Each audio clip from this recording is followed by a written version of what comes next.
Tommy Rex, and you're listening to today's Boondoggle. This is Mark Metcalf, and you are listening to today's Boondoggle with Bailey on Domain Cleveland Radio. You are listening to today's Boondoggle with Bailey on Domain Cleveland Radio. Yes, Kato Kalin listens to this all the time. Welcome to today's Boondoggle. Now, here's your host.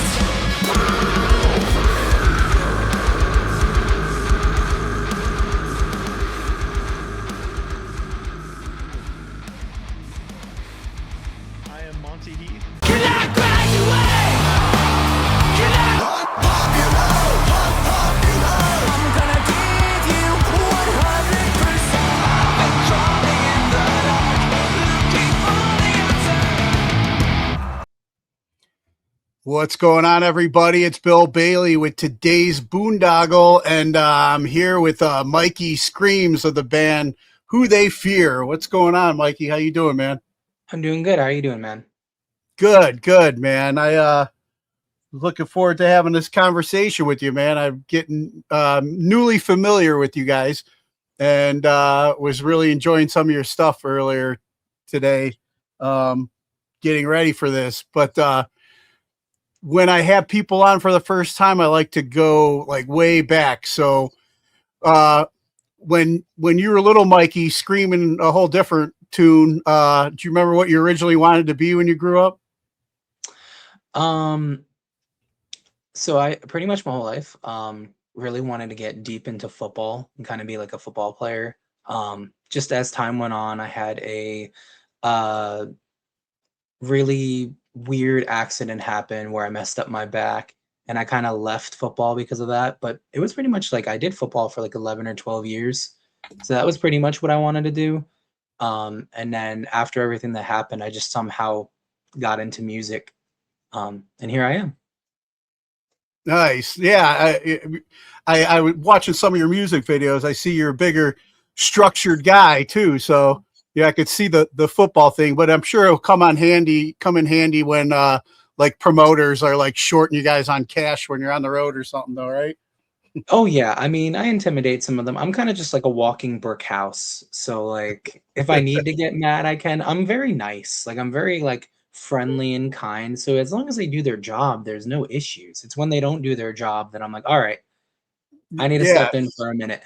You usually normally only scream into a microphone, right? Yeah, exactly.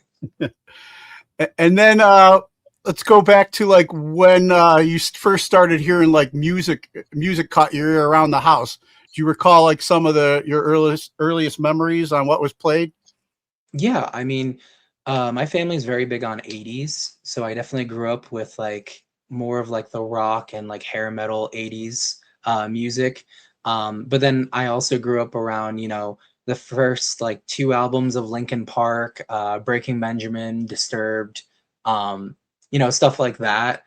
So I think that kind of like paved the way of how I got here, was kind of like 80s music to like early 2000s rock and metal.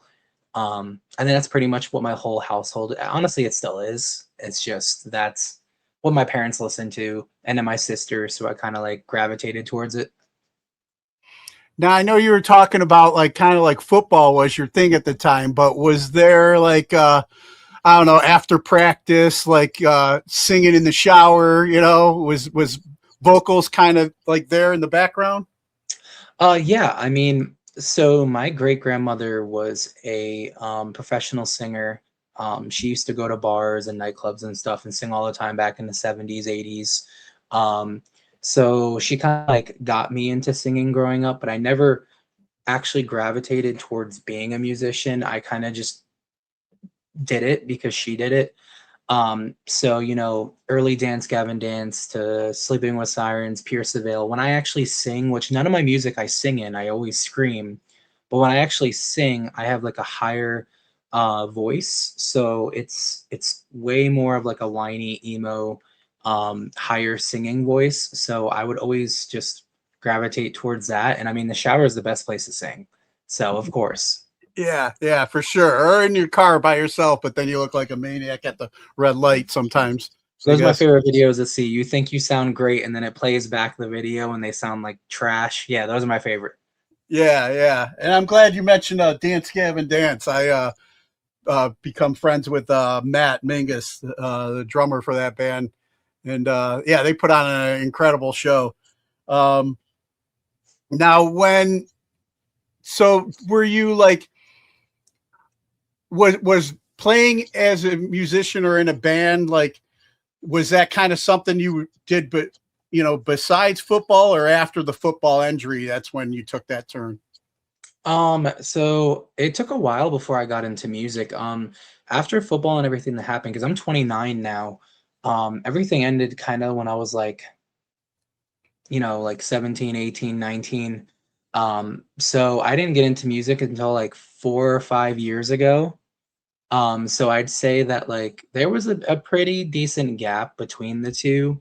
I, after football and everything, got into playing like video games professionally, going to tournaments and doing stuff like that. And that was actually what kind of moved me towards music because I like the whole concept of like having light on you, being in the spotlight, having the competition, being the best. Like I like that. So it kind of like I've always tried to stay in that like competitive nature because that's kind of just like where I like to be. Um, so I feel like everything I've done from football to professional gaming to um, music, and even on the side, I work on baseball fields and stuff like that. Everything's kind of just around being like the best. Even though I don't have an ego, I'm not like big headed or an asshole or anything. I just like that feeling of being like accomplishing something that others don't. I like that feeling. So that's kind of what I go towards with Yeah, things. pushing yourself through like the uncomfortable and becoming Yeah, comfortable in it, exactly. right? Yeah, I didn't know that professional gamer was a thing. I don't know if I want my stepson to hear that, but Oh yeah, gaming is the biggest it's ever been. You can make so much money off of video games. It's insane. So yeah. now tell me a little bit because you piqued my curiosity. Tell me about how you go from being like the gamer that just sits around annoying his parents at home to becoming the professional gamer. It's just about what route you go. You have streamers who do essentially what we're doing, but they'll be playing a video game, so they have their internet personality where people are not only seeing them live playing the games, but they're able to interact with the community, and it Like allows them Twitch or to something grow. like that. Yeah, like Twitch. It Okay. allows them to grow like their own community and their fan base, and they can gather revenue and sponsors and streams. And then you have the other route where you can make like YouTube videos where you can do either like news on games, you can do playthroughs, reviews. You could just showcase different things. Or you have the route I went, which was playing tournaments where everything is based around getting sponsorships, getting jerseys, getting different things situated, kind of like a musician where you would go on tour. It's like that, but you would be going to facilities to compete against people to win money. You'd, Okay. you'd be Okay. playing for money. That's what I did. Yeah, Um, yeah, because I know about like the streamers and stuff, and I guess yeah, I mean they get enough follows and stuff, but yeah, so this was kind of like a professional like chess player or something, except for yeah, it's you know, just like that. You would have like four people on one side, four people on the other side. You'd compete. You'd be in a bracket. There would literally be like a crowd of people in front of you, like 100, 200, 300 people watching you, and you'd compete for money, thousands and thousands of dollars. Yeah. wow, nice, nice, Yeah, and it then was really fun. I got to do it for a few years. The only reason I stopped doing it is because unlike music, where music, we've played half the country, which is great. And we have like over 100 shows under our belt. You make money playing shows, you make money off of merch, you make money in music. When you do professional gaming like that, the only way you're going to make money is if you, one, have sponsors, or two, you're actually winning things. So if you go out of your way to have, say, 4, 5, 6 people in your camp, get a hotel in Columbus, get a flight out to Columbus, play these events, and you drop the ball, you don't win anything. You just spent like $1,000 of your own money, and you're not seeing any of that back. So I kind of stopped doing it because I got to the point where it's like, yeah, we're winning some things. Yeah, we're doing great here and there, but it's not consistent enough to match how much you're spending. Yeah. Gotcha. Yeah. Gotcha. Where was one of the biggest like gaming tournaments you played? It was for Gears of War 4. I played in Columbus, Ohio at the MLG event up there.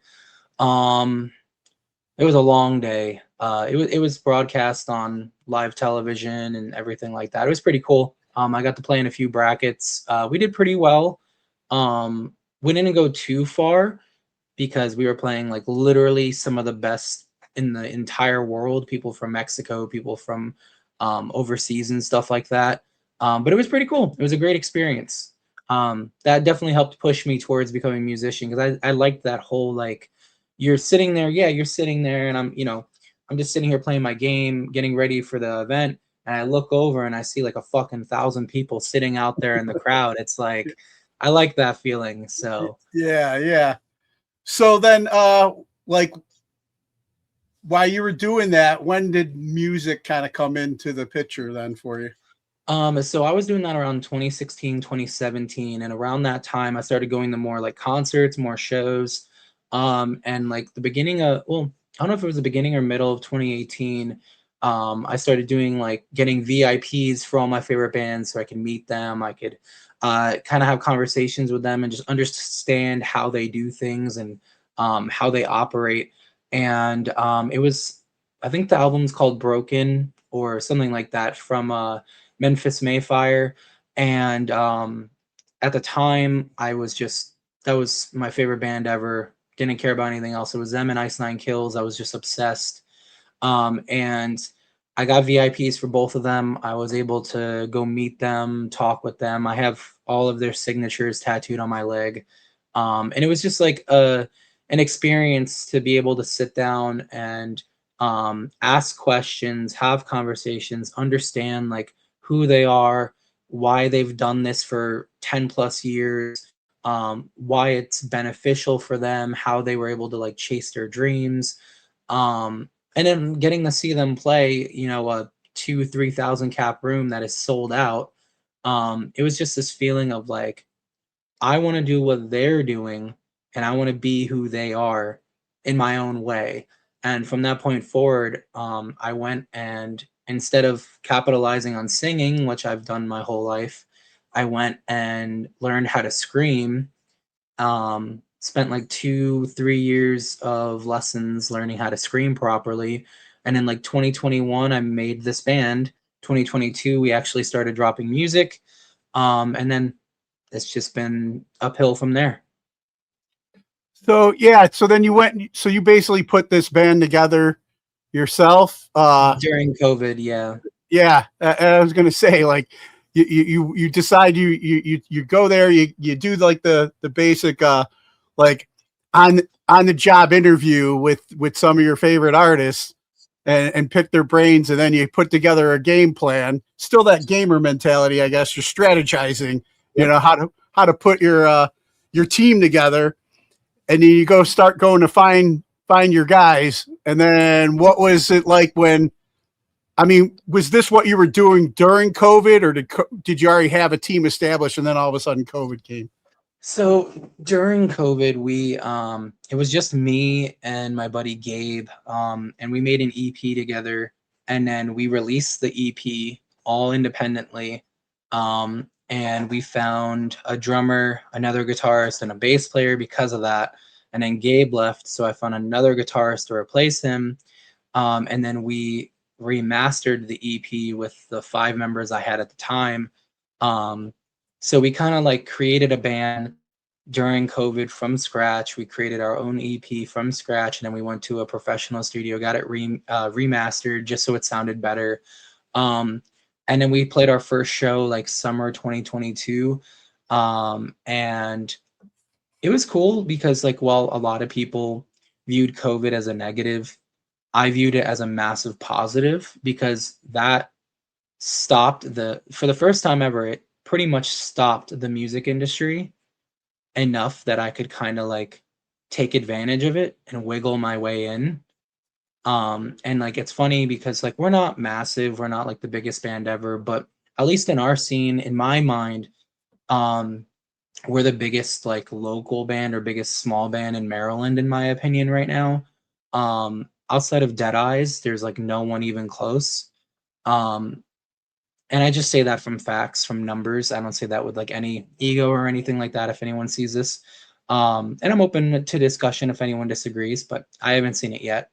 And the reason that happened was because I've technically done this type of stuff for a very long time. So I kind of just took my knowledge, put it into music, and I capitalized on the fact that for those first 2, 3 years of COVID, everything stopped. Bands were breaking up left and right. No one knew if live music was coming back. There were so many things up in the air and so many things happening. And I was like, well, I see a perfect opportunity to like weasel my way in, and capitalize on all of this. And it just kind of happened. We the minute we played our first show, it was just show, show, show, show, show. I've we've been playing shows for 4 or 5 years now, and I'm probably at 150 shows, if not more. And we're not talking about just small shows. I've played with over 40 national bands now, and probably at least 20, 30 shows where like almost 1,000 people each. Yeah, I wanted to. I mean, I like that perspective too on capitalizing during COVID. I mean, I look back too with positivity because I mean, I actually started this podcast during that time frame as well. Everybody was, for the most part, we didn't, like you said, everybody was unsure of like if they were ever going to see live music again, and if artists were going to get to play, and the ones that weren't thrown in the towel that wanted to stay relevant, they were feeding me, guests to build this thing as well. And then when the door started cracking open, not everybody was jumping on the road to go play, but it sounds like you guys kicked the door in. You're like, here we are. People are dying for live music. We just took any show we could get because it was like, why are you not going to play a show? Like I understood, and I respect the people who were skeptical, who were nervous, who were scared. I understand it. But in my mind, I didn't get it once. I never got sick. I never had any issues. Why am I going to halt building a career or creating a business or doing anything because there's a potential of me catching a cold? That's how I viewed it. I was like, I understand the issues, I understand the problems, but I want to play shows. I want to get out there. I want to build this band and create something. I'm not just going to let my fears block me from achieving what I want to do. We in 2024 into 2025 had a situation where the band broke up due to things that were out of my control, and I had to get all new members, write all new music, and now we're the biggest we've ever been. And it's like, I'm not going to let anything stop me. Like, cool, things happened, but you got to keep going. You can't just let things defeat you. Yeah, we were like, like caged animals during that time frame. And I remember like one of the first festivals that opened back up was here in my backyard, Incarceration. Mm-hmm. And it was like around September of that year that it opened up. And everybody was just, foaming at the mouth to be at a live show and hear live music. And, I was going to see some cover bands where if I closed my eyes, I thought I was like, there with the real deal during that time frame. It was I'm with you on that, man. It was definitely a good, I mean, people could look at it in all kinds of different ways, I guess, but I look at it too as a positive, because you get a lot of time to self-reflect and what's your next move? What are you capable of? And, it sounds like you took advantage of it same way I did. Now Yeah. I'm curious now, when you put this together, I'm always curious about band names. What inspired Who They Fear? I keep getting asked this question in every interview I do. It's so simple of an answer. So when we were making the songs, when we were doing the band, there's been a million names in the industry. Like it's impossible to figure out a name. And with me being a gamer, one of my favorite games at the time was Doom. You know, the game Doom, if you know what Doom is, it's been around Yeah. for a long time. So one of the newer ones at the time came out, and a lot of the music in the game kind of incorporates itself with the word fear. And a lot of it is just heavy metal instrumentals. So with me, I was like, okay, guys, well, why don't we just do a spin on like we are who they fear, like we're who the industry fears because I'm not afraid of anything. I'm gonna keep going. I'm gonna keep pushing. Like I don't give a fuck what anyone thinks. So why don't we just do something where it's like we are who they fear, and that's when we're like, okay, so just call ourselves who they fear, because like in the game, you know, everyone fears the Doom Slayer. The music's based around fear, based around things being terrified. So for me, it was just like, okay, we are who they fear. And it's like the industry fears us. That's kind of like my mentality I had. The longer I go, everyone says it's a cool name. The more I think about it, the more I think it's a little cheesy, a little unprofessional. But at the same time, we have really cool merch. We have really cool cover arts. We have a lot of cool things that we've been able to make that even if the name is cheesy, it fits really well. Being 3 words with a really good, clean logo that fits on almost everything. Um, so yeah, that was pretty much how we got it. I mean, I've grown to love it. I also like our emblem a lot. Like I'm covered in tattoos. Um, I'm looking to get our emblem done because I'm like, I think our emblem's sick. But yeah, so that's how we pretty much got our name. And then, like we said, when the doors opened back up and you guys started playing out, and you've been through, a couple different versions, new members, where you're at today. I mean, you said you're pretty, there in the Baltimore area, you're one of the biggest bands. What is the scene like there? What's the music scene been like since the world opened back up for you? So how do I say this without coming across wrong to anyone in my scene? So basically the way I see it is when we came out of COVID and we were in 2022, 2023, even 2024, I think things were really strong here. I think a lot of bands, a lot of promoters were hungry. A lot of nationals were hungry to get back into Baltimore, DC. We had a lot of locals, a lot of bands, a lot of promoters coming back, trying really hard to play shows, trying really hard to come out. We had a ton of people. There were so many shows back then that would get packed out, that would get busy, and they were just local bands on shows, and it was great. I think once we got into like 2025, 2026, especially 2026, we've definitely noticed around here at least, in my opinion, again, if anyone disagrees with me, cool, your opinion. But for me, in metalcore at least, we're not going to talk about rock or pop or country or the cover bands. Within my genre of metal and metalcore, it's pretty bad right now, in my opinion. I think we're having an issue where with the economy, with gas prices, with things, a lot of fans, a lot of people don't want to travel and they don't want to go to small shows. Even if it's $20 to see a show, even if it's $25 to see a show, it's not that it's an issue with the bands or the promoters or anything going on. I think a lot of people around here, at least, would rather save their money and just go to a national show for double, maybe 3 times the cost. Yeah, it's like 40, $60 for a ticket, but there's going to be a show where there's guaranteed 1,000 people, guaranteed energy, guaranteed peak performance. You don't have to gamble on locals. You don't have to gamble on turnouts.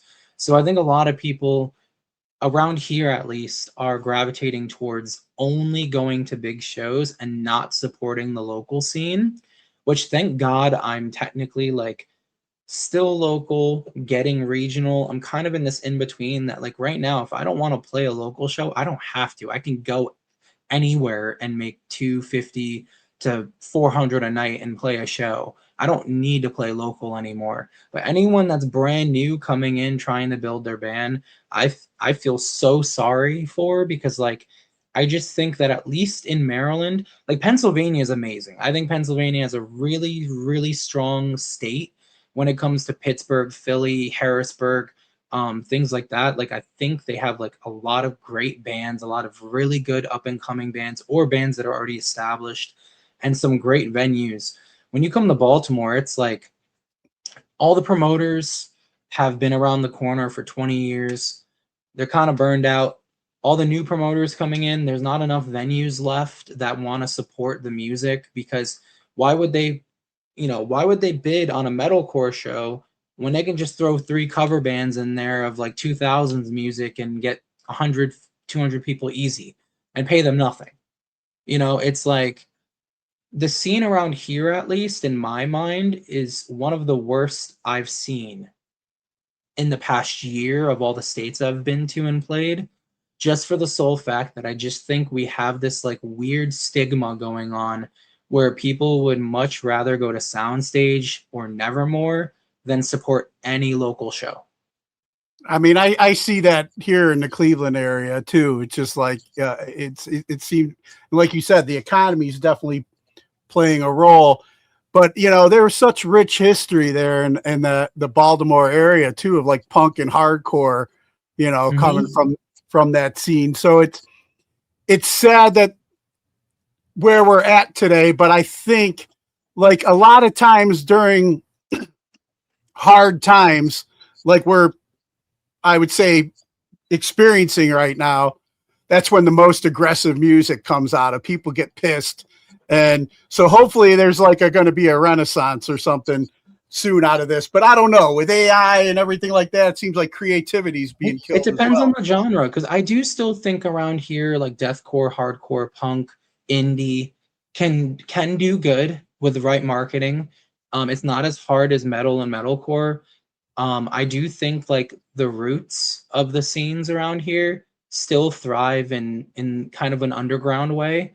But I definitely think that this could create a wave of different types of music that kind of provoke people to talk about what's wrong. The problem with my genre is the only way you're going to make it a metalcore is if you kind of like clout chase.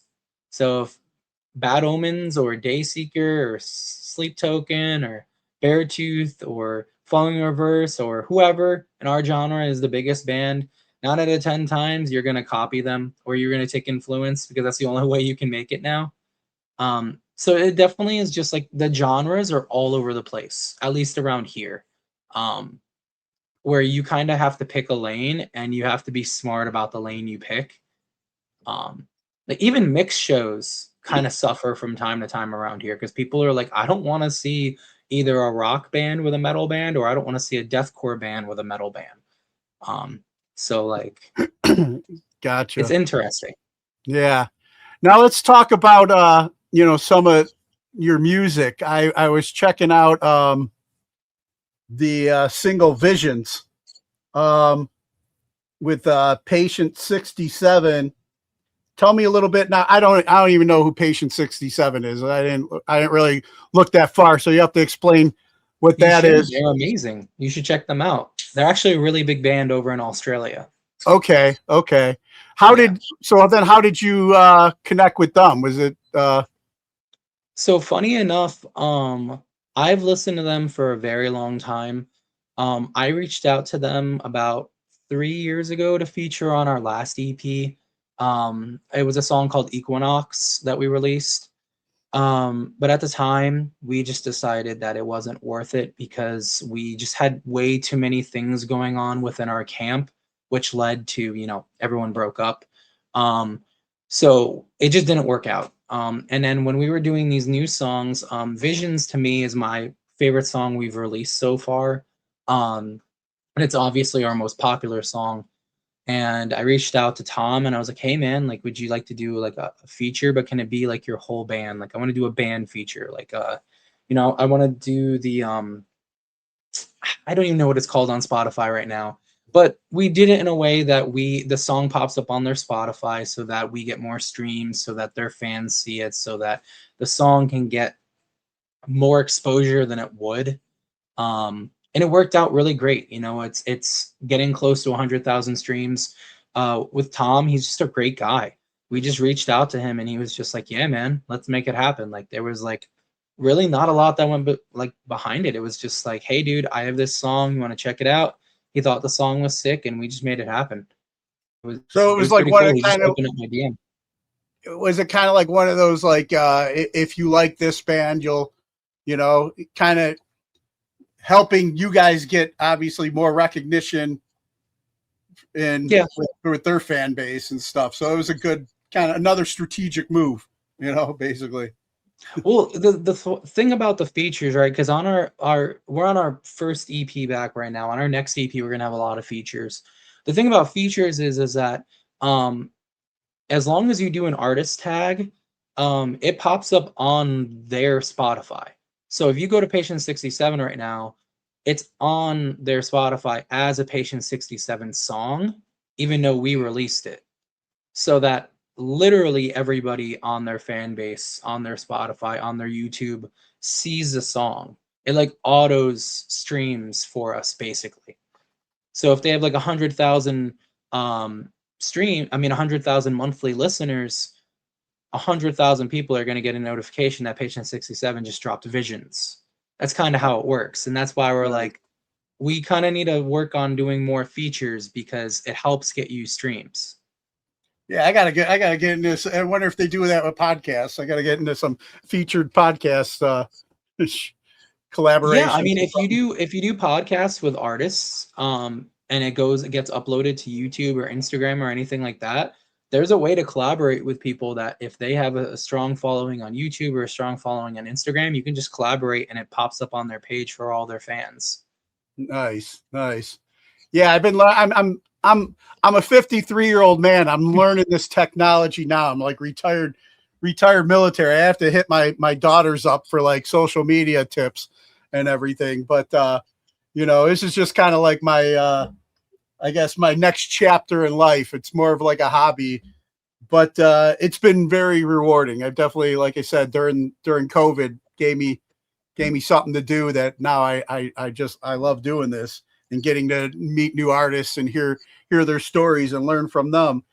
I wanted to ask you about the music video too. I dug the music video. It's kind of had this like Lost in Space vibe or something. Like what? Where was that filmed at? Where did you guys film that at? So funny enough, we didn't have the time and or budget at the very moment to actually go and do something ourselves.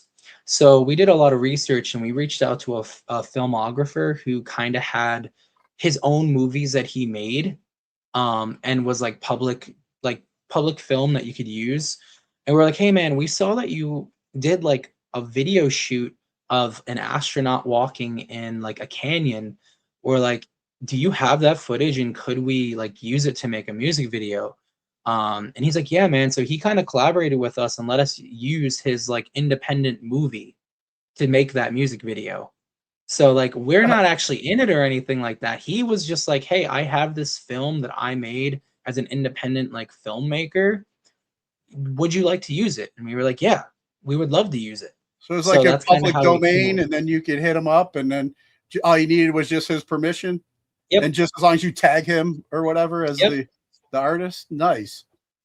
Funny enough, we do though with our song Whiteout, that just came out like a week ago, have a new music video for that we're in, and that one's really, really good as well. You should check that out when you get a chance. Yeah, I did.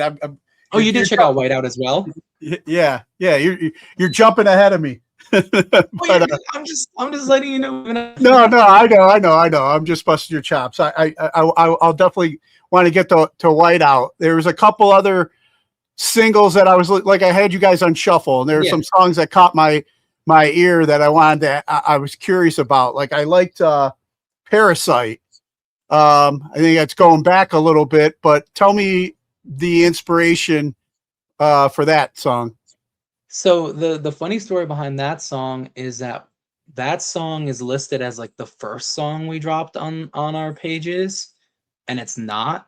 We had 7 songs before it that we pulled all of them. to kind of pivot towards our new sound because everything was like drastically different before. So Parasite was like an 8th single or 8th song that we dropped. But that song was kind of just being about like, you know, the struggles with your inner demons and the battles you face with like either depression or just like mental thoughts.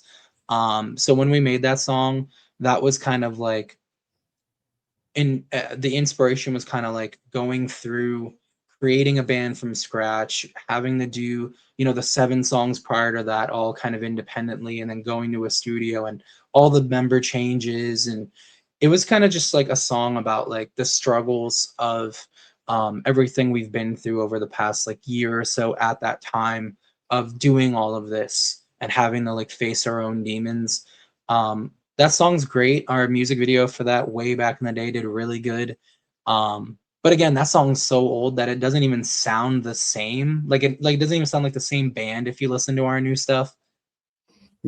Yeah, you know, and I was checking out the music video too, and I was just like, was that bass guitar really that big? Or that could have been an extra member of the band. It seemed like the thing's a monster. We always made fun of him. We're like, why the fuck are you playing a telephone pole in the video? Yeah, because he's so short. So when he plays the bass, it's even worse. Yeah. It was almost like one of those what are those cellos or whatever the big you know, whatever. I know what you're talking about. Yeah. I don't know. I'm not a musician, but you know what I'm talking about. But yeah, it was pretty. I know, because we had a running joke about that too. We were like, that thing is massive for you, man. Like, come on. Like, you're like 4'9". Why are we doing this?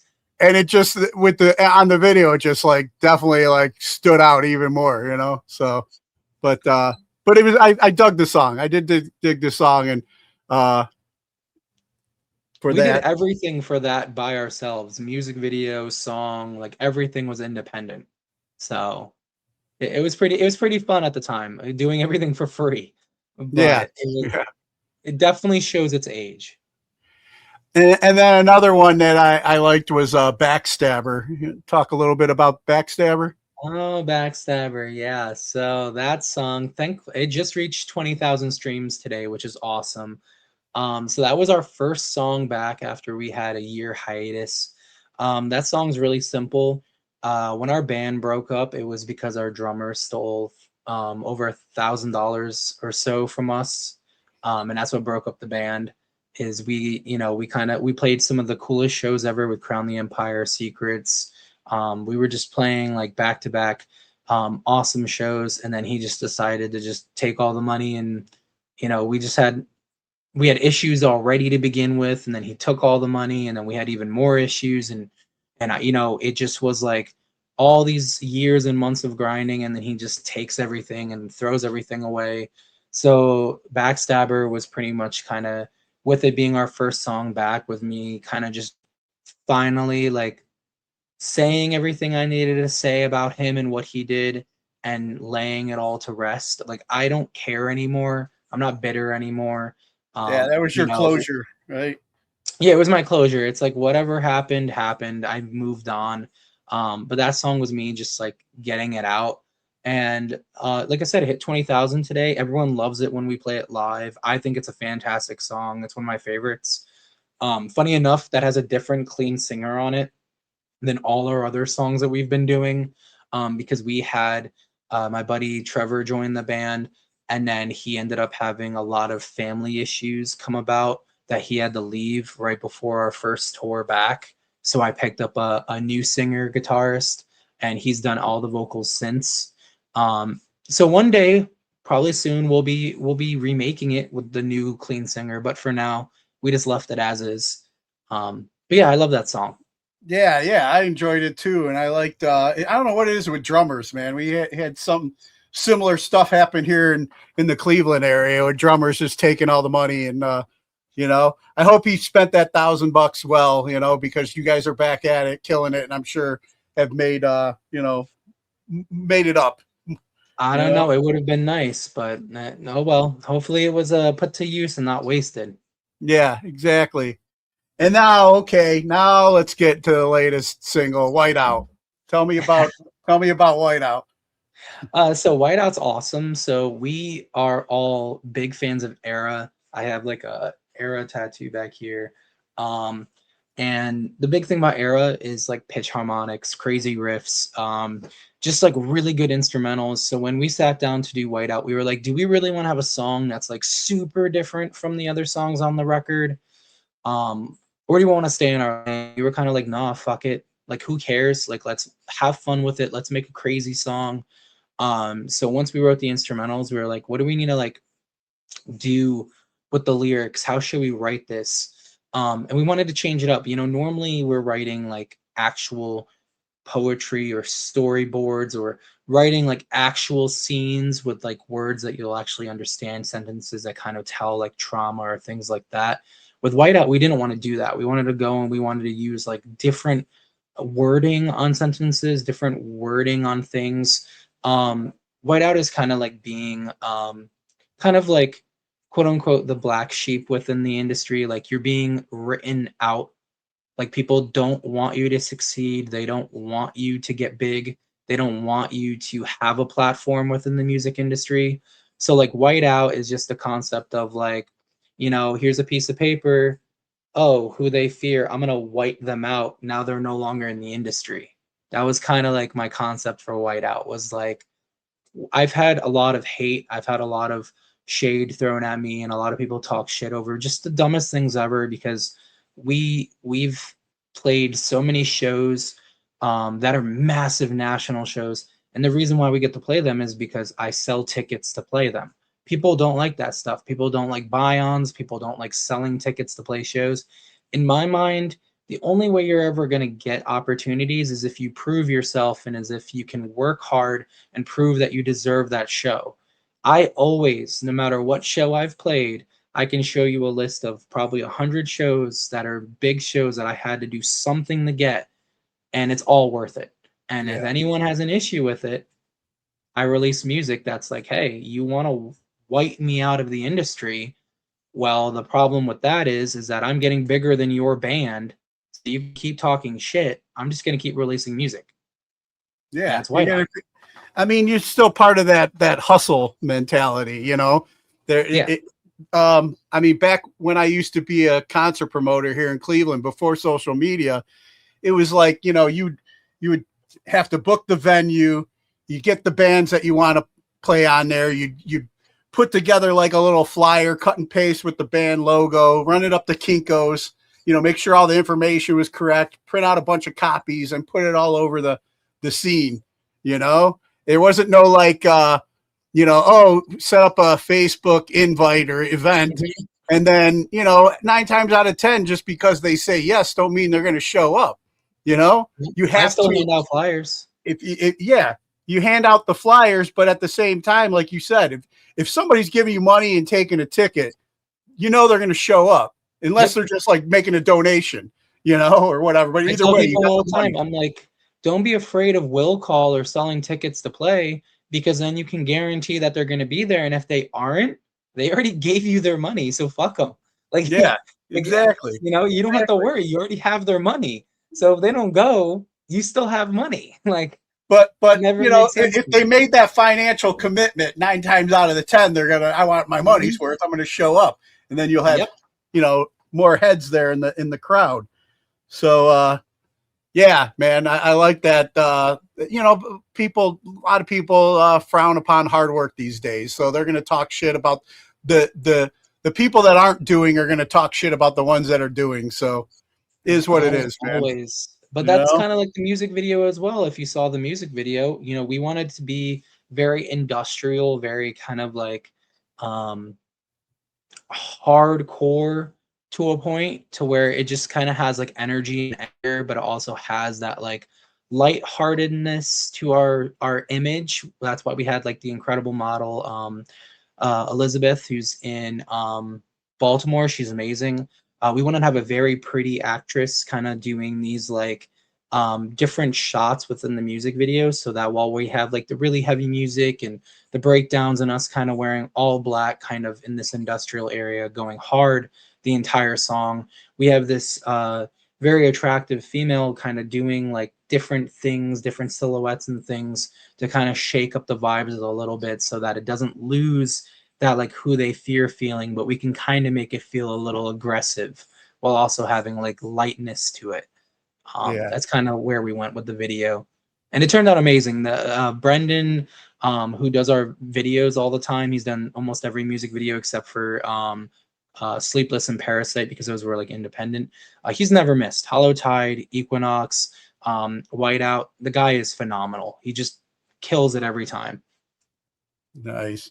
Now you talked about like spending like 2 or 3 years with a vocal coach to learn how to scream properly. And I was reading with where you guys took Whiteout, you worked with a vocal producer, Hayden Calhoun? Yeah. Tell me a little bit about what that entailed or what that was all about. So Hayden's awesome. He's from a band called If Not For Me that's getting really big right now. And he's been doing our music for pretty much every new song that we've done. Basically right now with him being the vocal producer, we haven't actually worked together in person yet.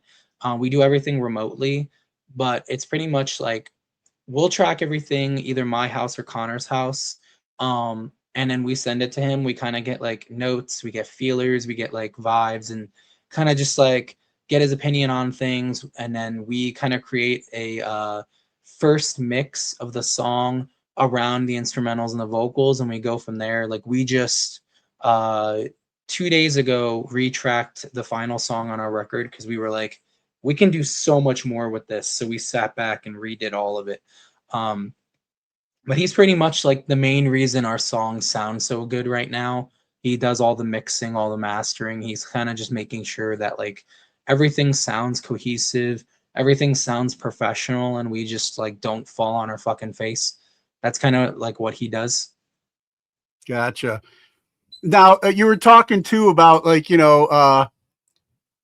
hustling tickets, getting on the bigger shows, some of the bands that you got to share the stage with. I thought I read that you guys had got at one point played with All That Remains.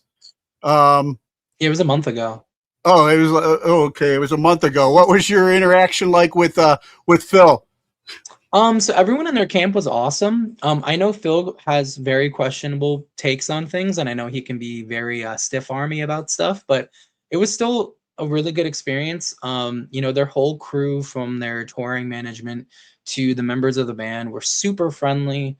There was no real big issues at all. Phil seemed like a cool guy. If he ever sees this, thank you so much for the opportunity. Everyone in his camp seemed really cool. Everyone in Borno Osiris seemed really cool. And we love our guys in Dead Eyes, who was on the tour as well. Those guys are amazing. All around, everyone from the venue to the bands, it was just a great experience. There was nothing but good people. The show was fantastic. We actually got paid to play that one. We didn't have to do anything. They actually paid us. So that show was amazing. Like, it was our first really big show where it was like, yeah, we'll give you a guarantee. We'll give you everything. Like, it was a really good time. Nice. Probably one of my favorite shows, in my opinion, just because everything was smooth and everyone was really friendly and everyone seemed to like us. There was no negativity of any kind. It was just a really good time. I would love to play with them again. Like, regardless of how anyone feels or what anyone thinks, my experience, whenever someone respects me or like gives me any type of like friendliness when I'm a local band, it really makes me respect them back and want to play with them more. So it's like, I'll if they message me right now, I'll be like, yeah, dude, I'll pack up my bags right now. I don't give a fuck. And that's fine with me. Nice. Yeah, no, I love Phil too. I mean, in fact, I love him even more now. He was just recently a guest on my show, and Phil was being Phil. We were just having a conversation about where we're at as men in the world today, and he said some things that pretty much went viral on all the rock news sites. I saw that. Yeah, and I mean, they spelled my name right and the name of the podcast right, so I can't complain. People can. I do wish people would actually go and watch the entire interview instead of just that clip. yeah, instead of just taking a couple quotes and then everybody takes it out of context or whatever. I mean, yeah, he said what he said, but if you're listening to the conversation, it's not like as black and white as, you know, the journalists and the clickbait people are making it sound. People see someone who's been in the industry for 30 years, who has a following, who still tours, who still does this and that, and they see something questionable is said and they're going to run with it. Yeah. It's just how it goes. I don't necessarily 100% agree with what he said, but I also don't really give a fuck. Again, everyone has their own opinions. Everyone's going to have their own outlook on things. I don't care. For me, it's like, if that's how he feels, that's how he feels. You know, everyone has their own outlook on things. And even if it's just based on that small clip, people just blew it out of proportion because they need something to talk about. It's just anything that gets the news cycles going. Like I said, I don't mind because they spell my name right and the name of the you podcast get the free right. clicks. So yeah, I'm getting the clicks, and I didn't agree with 100% everything he was saying either. And I mean, I think I pretty much said it during the, you know, I'm retired military. You know, I therapy got me to the place where I'm doing this right now. Yeah. You know, therapy got me to the role to pursue this new purpose. You know, and doing this, having this conversation with you right now is still a form of my therapy. So, and that's basically what I told him. I'm in recovery. I'm 17 years sober. I do a lot of men's meetings where we share our feelings, you know, but then we take action and we learn from each other. So it's like what he said is true, but there's also like, you know, everything plays a role, you know, and I don't know. It is what it is. Like I said, I got more clicks and attention, so people could feel how. I mean, you always got to look at the positive. As selfish as people might think, I always say you got to find the W somewhere, and if the W in the rubble is that you get free clicks, then who cares? Exactly. You should have brought it up and been like, so what do you think of that band, Who They Fear, and see if he even remembers me. Yeah, well, I mean, we're just having this conversation now. I could have, you know, maybe I'll try and get I'll pester his guys to let him come back on sometime, and then I'll ask him that question. That's awesome you had him though. That's great for you, by the way, because I feel like he has a really tight security system. Yeah. Around when he did live, he definitely had a lot of security around him. So like, that's really cool that you got. Yeah, no, I mean, like you, you know, if you reaching out to patient, what was 67? Yeah. I you know, I get emails from the different publicists and the labels, like Shauna connected me with you guys, you know, and I send back, hey, yeah, let me talk to these guys. Sometimes I'll get like, you know, I'll get some of these other bigger bands, some of the ones that you mentioned earlier in your lane, and the publicist will say, oh, they're not doing any interviews right now, or they're whatever. But I throw the ball in there. They gave me just enough of a crack in the door, Phil's people did, that I just kept, and it worked out, and he's welcome back on anytime, you know. So appreciate the conversation we had, and like you said, it's not just, there's more to the conversation. I hope people go back and watch the entire interview, you know. But like you said, going back to the people that do and the people that don't, people are lazy, you know, these days, unfortunately, and they'll just like go with the headline and bitch online about it and then move on to the next thing they're angry about, you know? Yeah. Way too many doom scrollers. All they wanted to see was that 15-second conversation, and then they're going to just go on with their day. Exactly. Now, right now, like what's in the works with, you know, you guys just released Whiteout. You're talking about redoing some past music, but is there like a album in the works right now, or?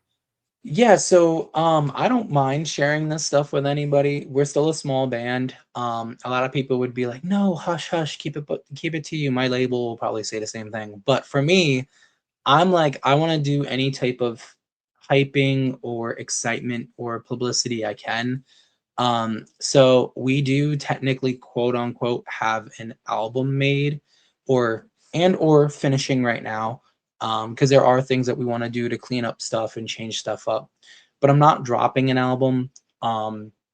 For us, it just doesn't make any sense being a small band to drop an album right now. Maybe when we get bigger. So right now what we're doing is we're just releasing music as much as possible. Sadly, we live in the generation where people don't really gravitate towards concept albums anymore. They don't really gravitate towards large drops. They just want to be fed content as much as possible, which sucks because I grew up on concept albums and albums in general and needing to sell CDs, vinyls to survive. That's my scene of music that I love. That's not a thing anymore, really. So we have 2 more songs on this EP to drop. So we've dropped 4 songs: Ghost of My Name, Visions, Whiteout, Dead Dreaming 2. We have 2 more to go. One's dropping at the end of July. Last one's dropping at the end of September. And the first EP back since we broke up will be released. And then we have 6 more songs to release, which will be sprinkled out between the end of this year and all of next year. And we'll drop that as a second EP. And then what we're doing with remaking music will come at a later date, but we're probably going to group everything together from those 12 songs that I just talked about, and a handful of songs that we want to do where we're changing up the single Last Breath, changing up the single Backstabber, and doing like 2 songs that we kind of have like on the back burner that are like fun songs that we wouldn't necessarily release as like a big thing. We would have them kind of be back burner songs that are just fun for us, and kind of like push everything together into an album, but it's really just combining both EPs with a few extra songs on it.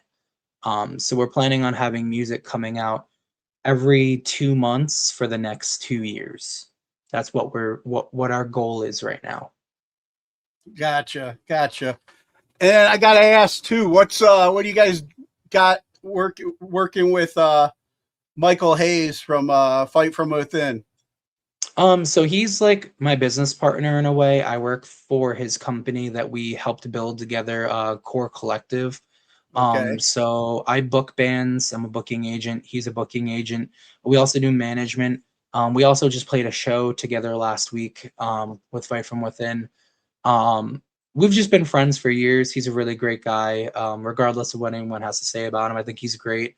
And we just work together. We're just very, very like business heavy, but we're also friends. So me and him just work close together. That's pretty much the best way to put it.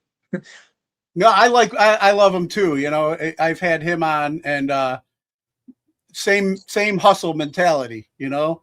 And I didn't know that you guys were like business partners, because it's funny because, you know, I'd already had this interview scheduled with you guys through Shauna, and I just interviewed, what was it, Omen Sky, I think. Oh, and they talked about Mike, and so then I texted Mike. I was like, "Oh yeah, I just had this guy on, and you know, he mentioned you," and then just like a couple days ago, he's just like, "Hey man, I can get you interviews with this band, and you guys are one of the bands, you know, that he mentioned." So I was just like, "Dude, I already got it set up with Shauna, but I appreciate that, you know." And that's funny. Omen's guys from Maryland as well. I love those guys.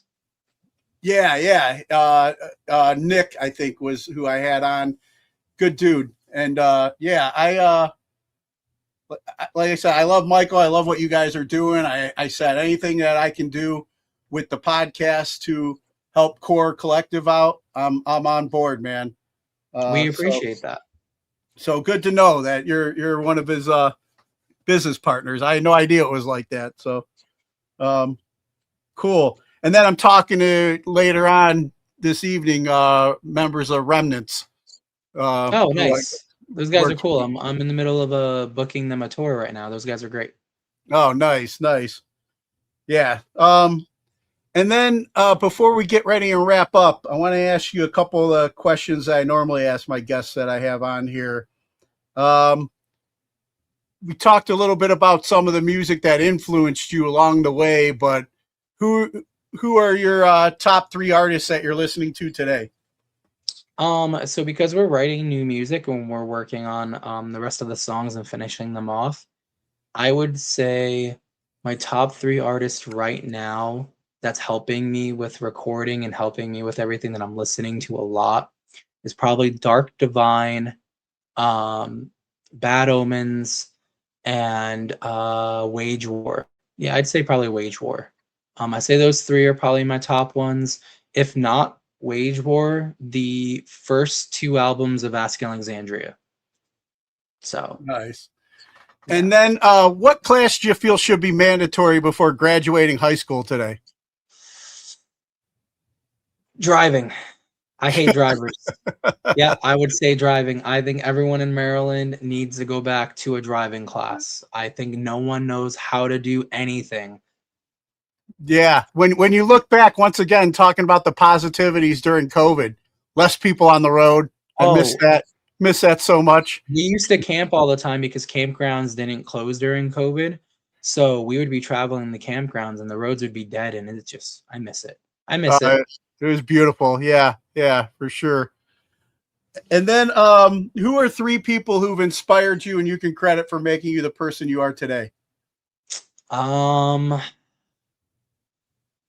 would probably have to go off of musicians.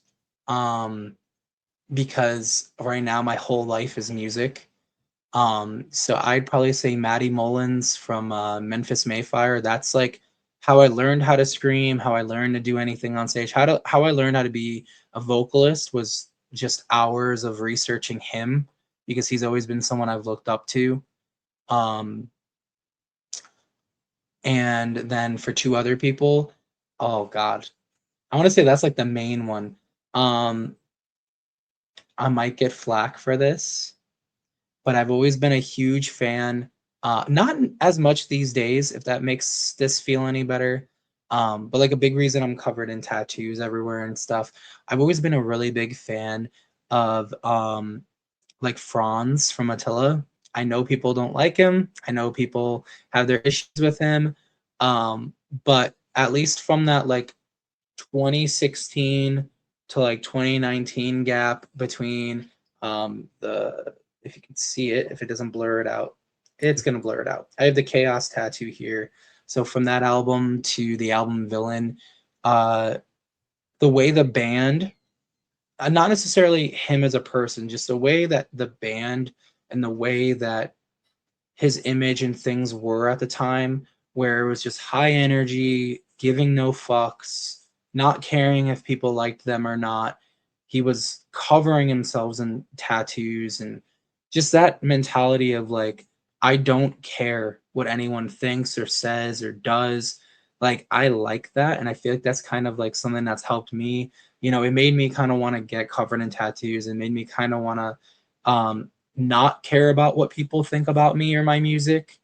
So I'd say that like with him, it's not that I'm getting inspiration from his personality or the bullshit he's done or anything like that. It's kind of just the sense that that band has been able to make music and market off of the whole concept of like, we don't give a fuck what you think. Like, it doesn't matter. I think that's kind of like one that helped me get to where I am now, where it's like, yeah, these guys did what they wanted to do and now they're successful because of it.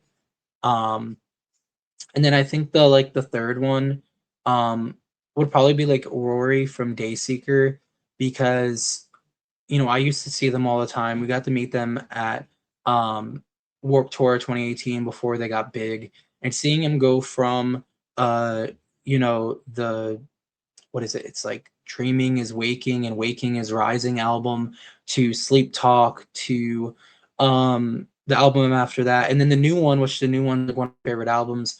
Seeing him just grow from a screamer into a singer into a front man, where the band's just gone from here to like here, and just every time they release music, every time they do things from shows to their image to their music videos, it's always the next level. Like they're always leveling up, they're always doing the next big thing for their band. So I just love seeing like like researching, following, and seeing that like he himself can do like so many different things with his voice and his image and just continue to grow as a vocalist. I think those are like the three people since I've started music that I've kind of like looked at or followed with inspiration. And if I was to throw like anyone else on top of that, it would be like Spencer from Ice Nine Kills. Because again, it's just the same concept of like you look back at their older music and then you follow Silver Scream, you follow Silver Scream 2, and then you follow the new singles.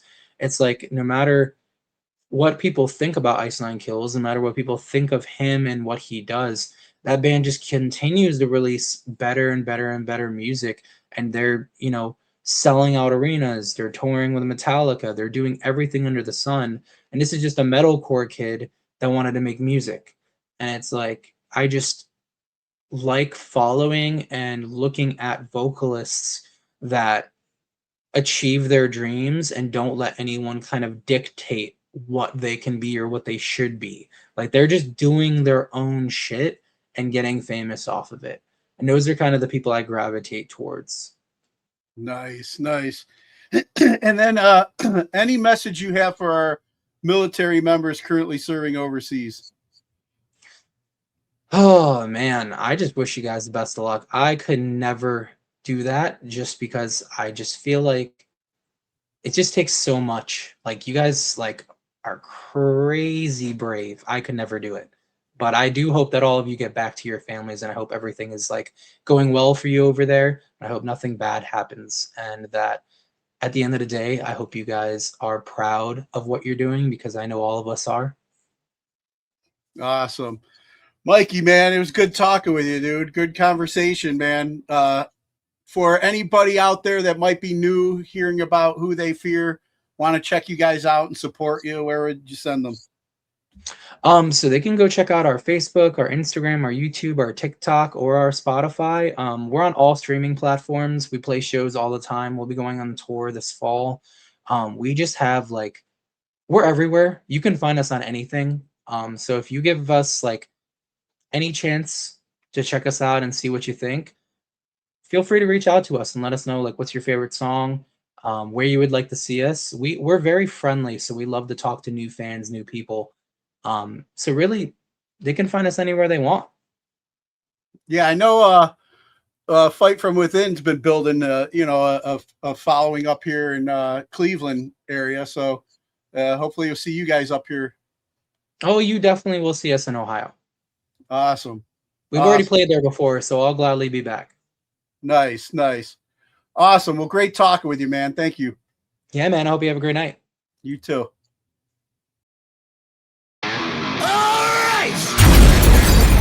Listen up!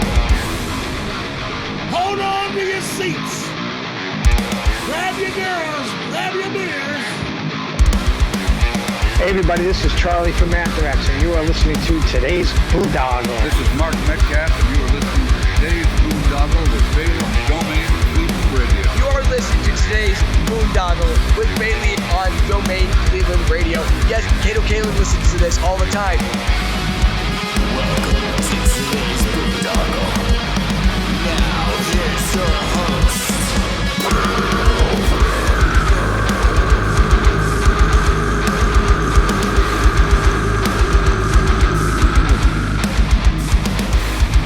I am Monty Heath, so one Heath, and you are listening to today's Boondoggle. Hey, what's up? It's John from Skillet, and you are listening to today's